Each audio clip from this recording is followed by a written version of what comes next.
नमस्ते श्रोतागण। कहानी चैनल में आपका स्वागत है। आइए सुनते हैं मालती जोशी जी की कहानी एक प्याली चाय। सुबह के 5:30 बजते हैं और मेरी नींद खुल जाती है। जिंदगी भर की आदत जो ठहरी। तब बिस्तर छोड़ने का मन नहीं होता था, पर काम की लंबी फहरिस्त सोने नहीं देती थी।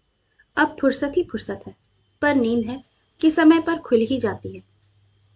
मुंह हाथ धोकर मैं वापस पलंग पर आकर बैठ जाती हूँ। कुछ काम भले ही ना हो, पर चाय की तलब तो लगती ही है। ऐसा भी नहीं है कि मेरे चाय बनाने पर या पीने पर कोई पाबंदी हो, पर अब मैंने तय कर लिया है कि बनी बनाई मिलेगी तो पीऊंगी, पका पकाया मिलेगा तो खाऊंगी। जिंदगी भर सबको बना बना कर खिलाती पिलाती रही हूँ, अब सिर्फ आराम करूंगी। पलंग पर बैठे बैठे मैं बाहर की आहट लेती रही।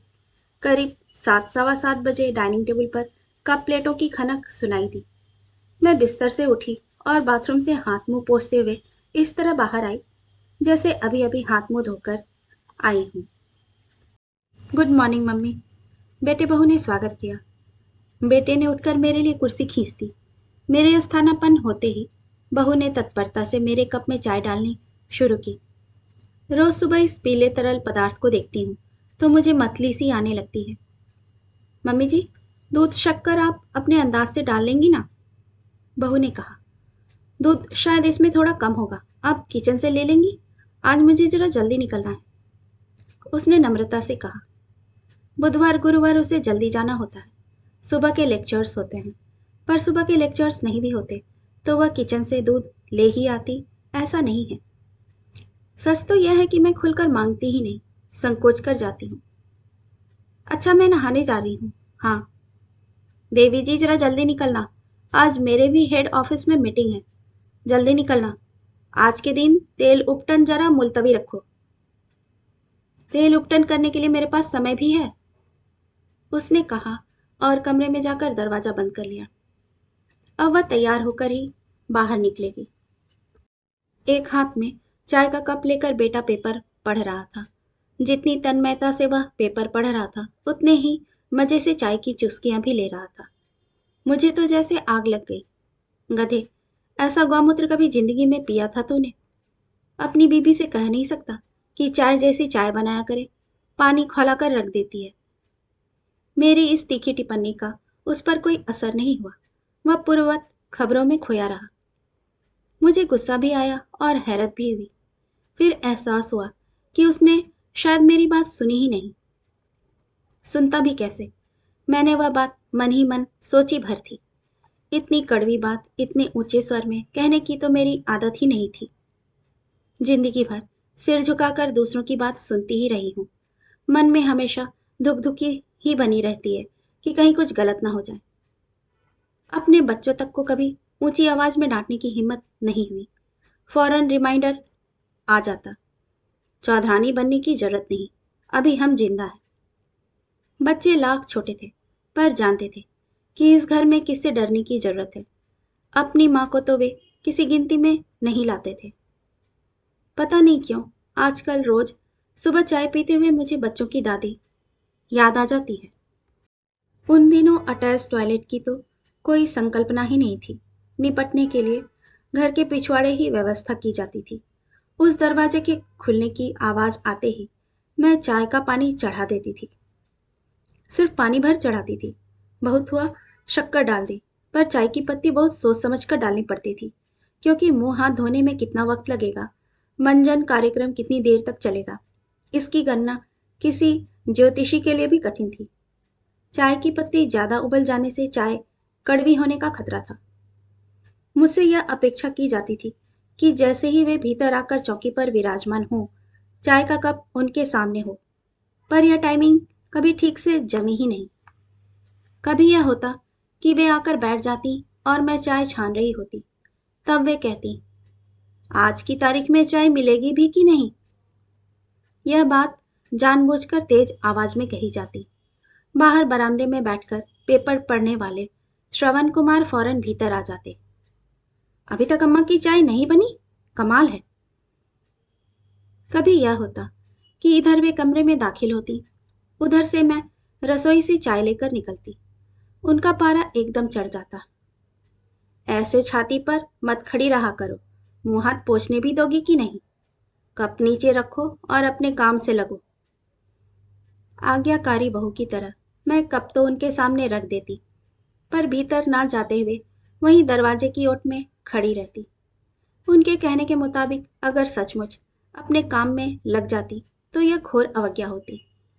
धड़कते दिल से मैं अगले आदेश की प्रतीक्षा करती रहती। इत्मीनान से साड़ी के पल्लू से हाथ मुंह पोंछकर वे सामने रखा कप उठाती और एक घूंट भरते ही कहती, कब बनाई थी यह चाय?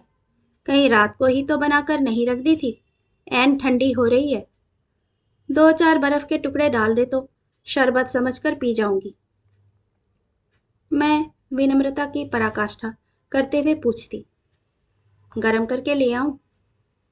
उत्तर में वे कप मेरे आगे सरका देती। इस बार मैं खूब खौला कर लाती, पर कप से उठती भाप को देखकर ही वे गर्म हो जाती। मैंने गरम करने के लिए कहा था महारानी, तू तो एकदम काढ़ा बनाकर ले आई है। दूध डाल थोड़ा। इस बात की आशंका तो रहती थी, इसीलिए दूध आंच पर ही रखा होता। रुमाल से दोनों हाथों में पतीली थामकर मैं कप में दूध डालती। वे पैनी नजरों से दूध को देखती और कहती, दूध कल का है क्या? मलाई नजर आ रही है। दूध तो ताजा ही है, आजकल गणपत जरा ठीक ठाक दे रहा है, मलाई जल्दी पड़ जाती है। यह बात कहते हुए मेरा स्वर इतना अपराधी होता है मानो दूध का अच्छा होना भी मेरी ही गलती है। ढेर सारा दूध पड़ जाने के बाद चाय फीकी तो होनी ही थी। फिर शक्कर की फरमाइश होती। शक्कर बड़े सधे हाथों से डालनी होती थी। ज्यादा पड़ने से चाय की चाशनी होने का डर बना रहता। संभल कर डालती तो फौरन सुनना पड़ता, देवी जरा हाथ खुला रखा करो, मेरा बेटा हर महीने बोरी भर शक्कर लाकर देता है, बीना वालों की तरह नहीं कि 4 किलो शक्कर में महीना निकाल दिया। अब यहाँ बीना वालों को बीच में लाने की कोई जरूरत नहीं होती थी, पर 24 घंटे में एक आध बार मेरे पीहर वालों का तर्पण किए बिना उन्हें खाना हजम नहीं होता था। राम राम करके वह चाय का अध्याय समाप्त होता। उठते हुए कहती, आज मन नहीं भरा, दोबारा बनाओ तो घूंट भर मेरे लिए भी बनाना, पर जरा ढंग की। अब दोबारा किसके लिए बनाती और इतना समय किसके पास था?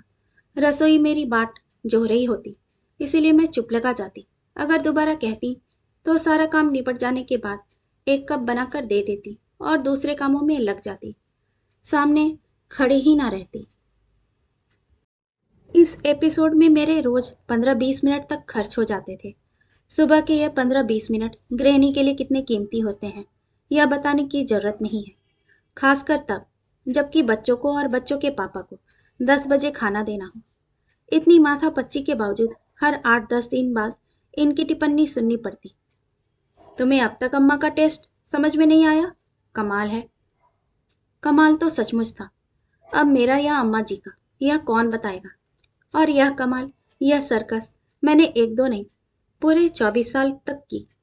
घर में दामाद आ गए थे, फिर भी मेरा वजूद फूहड़ बहू का ही बना रहा। इसीलिए सोच लिया था कि जब अपनी बहू आएगी चाय मैं उसी से बनवाऊंगी। वैसे बहू हिस्से में आती ही कितनी थी। बेटे की पोस्टिंग दिल्ली में थी और बहू भी सर्विस में थी। मेहमान की तरह दोनों तीज त्योहार पर आते। पहली बार आए तो मैंने चाय का काम बहू को सौंप दिया। 2 दिन तक तो इन्होंने सब्र किया। तीसरे दिन बोले, देखो चाय तुम ही बनाया करो, तुम्हारी बहू बहुत ही बकवास चाय बनाती है, उससे चाहो तो दूसरा कुछ काम करवा लो। अब जिसे ढंग की चाय ही बनानी ना आती हो उसे दूसरा काम क्या सौंपूं? खाक। बस सारा समय खुद ही लगी रहती।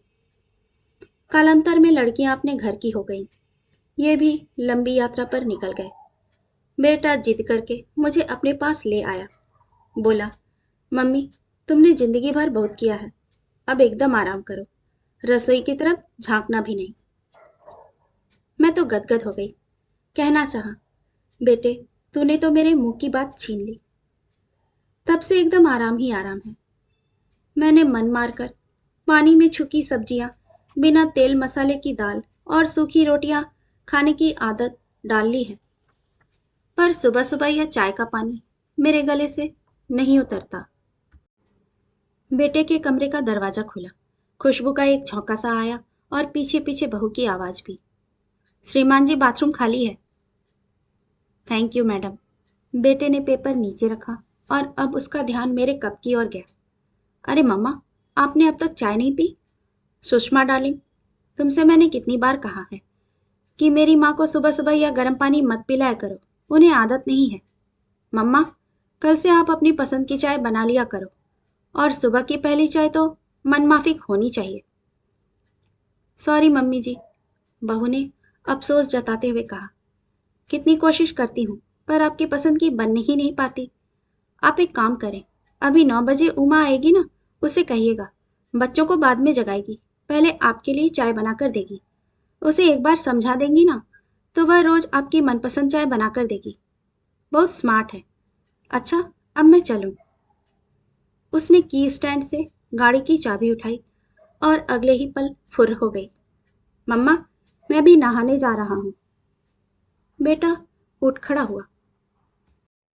मैंने कहा, नालायक, अपनी बीबी से कह नहीं सकता कि मेरी माँ को खालिस दूध की कड़क मीठी चाय बना कर दे, उल्टे मुझसे ही कह रहा है कि अपनी पसंद की बना लिया करो, जोरू का गुलाम कहीं का। पर यह बात भी मैंने मन ही मन कही थी, जोर से कहती भी तो वहां सुनने के लिए कौन था। बेटा बाथरूम में अंतर्धान हो चुका था और उल्टी सीधी तान फेंक रहा था। अब मेरे सामने दो ही विकल्प थे, या तो मैं अपनी पसंद की चाय खुद बना लेती या फिर उमा नामक कन्या का इंतजार करती। मुझे ये दोनों ही विकल्प स्वीकार नहीं थे, इसलिए मैंने सामने रखा कप उठाया और एक घूंट में खाली कर दिया। खाली कप टेबल पर रखते हुए मुझे भान हुआ कि चाय नामक वह तरल पदार्थ ठंडा तो हो ही गया था, उसमें मैं दूध और शक्कर डालना भी भूल गई थी। कहानी सुनने के लिए आपका धन्यवाद।